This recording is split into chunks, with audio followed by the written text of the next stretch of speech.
నమస్కారం. ఈ వీడియోలో చూస్తున్నారు కదా, పప్పు పులుసు అండి. ముల్లంగితో పప్పు పులుసు చేశాను. అది చాలా టేస్టీగా ఉంది. ఆరోగ్యానికి ఎంతో మంచిదైన ముల్లంగులు కూడా ఈ విధంగా ట్రై చేయొచ్చు.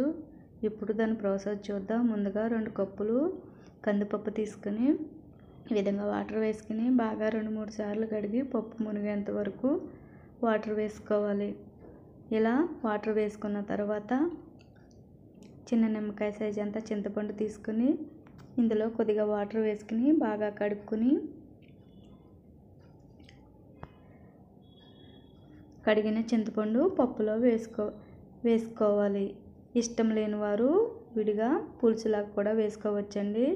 ఇలా వేసుకున్న తర్వాత కొద్దిగా పసుపు, కొంచెం ఆయిల్ వేస్తే పప్పు బాగా త్వరగా ఉడుకుతుందండి. ఇది టిప్పు. మూత పెట్టుకుని 3-4 నిమిషాలు విజిల్స్ వేయించుకున్న తర్వాత పక్కన పెట్టుకోవాలి. ఇప్పుడు స్టవ్ వెలిగించి బాండి పెట్టుకుని ఇవి మిల్లెట్స్ అండి. 5-6 రకాల మిల్లెట్స్. ఇవి హెల్త్కి చాలా మంచిది. ఇవి 1 కప్పు తీసుకుని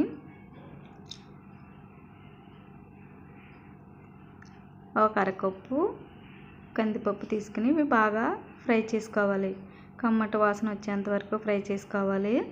ఇలా ఫ్రై చేసుకున్న తర్వాత ఇందులో 1 స్పూను ధనియాలు, 1 స్పూను జీలకర్ర కూడా వేసి బాగా ఫ్రై చేసుకోవాలి.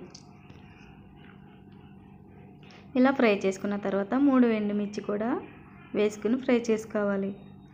ఇలా ఫ్రై చేసుకున్న తర్వాత పక్కన పెట్టుకుని చల్లారనించి ఒక మిక్సీ జార్లో వేసుకుని ఈ విధంగా పౌడర్ పట్టుకోవాలి.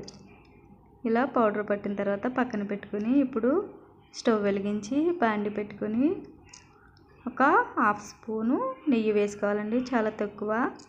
ఇలా వేసుకున్న తర్వాత ఇప్పుడు 2 వంకాయలు, 2 బెండకాయలు, 4 పచ్చిమిర్చి, 1 ఉల్లిపాయ, 2 దొండకాయలు. ఇవి ఆప్షనల్ అండి. ఇంపార్టెంట్ ముల్లంగేనండి. ముల్లంగితో చేస్తే ఆరోగ్యానికి చాలా మంచిది. నేను ఉన్నాయని ఈ వెజిటేబుల్ వేసానండి. మెయిన్ ముల్లంగే ఇంపార్టెంటు. ఇలాగా బాండీలో నెయ్యి వేసాము కదా, నెయ్యి వేసిన తర్వాత ఇలాగా ఈ వెజిటేబుల్ అన్నీ వేసుకుని ఒకసారి కలుపుకున్న తర్వాత సరిపడా ఉప్పు, 1/2 స్పూన్ పసుపు, 1 స్పూను కారం వేసి ఈ విధంగా మొత్తం కలిసేటట్టు కలుపుకోవాలి.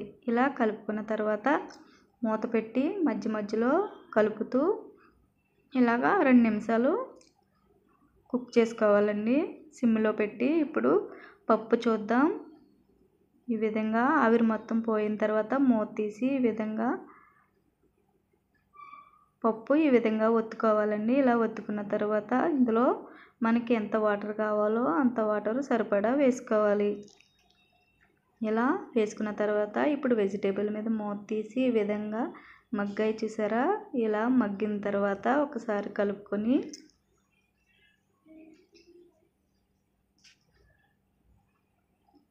ఇప్పుడు పప్పు వాటరు వెజిటేబుల్లో వేసేసుకోవాలి.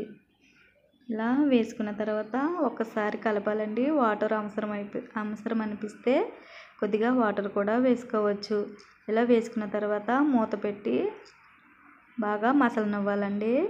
ఇలా మసిలిన తర్వాత ముందుగా చేసి పెట్టుకున్న మిల్లెట్స్ పౌడరు 1 కప్పు వేసుకోవాలి. ఇలా వేసుకున్న తర్వాత ఒకసారి మొత్తం కలుపుకొని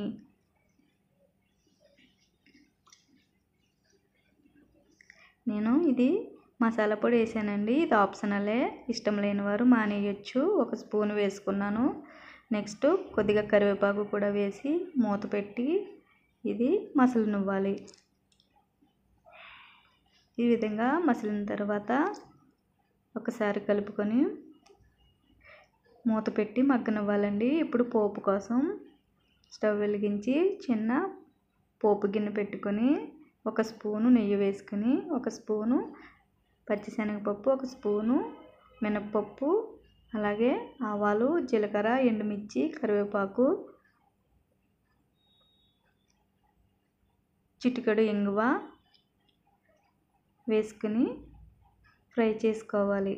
ఇలా ఫ్రై అయిన పోపుని మరుగుతున్న పప్పు పులుసులో వేసేసుకోవాలి.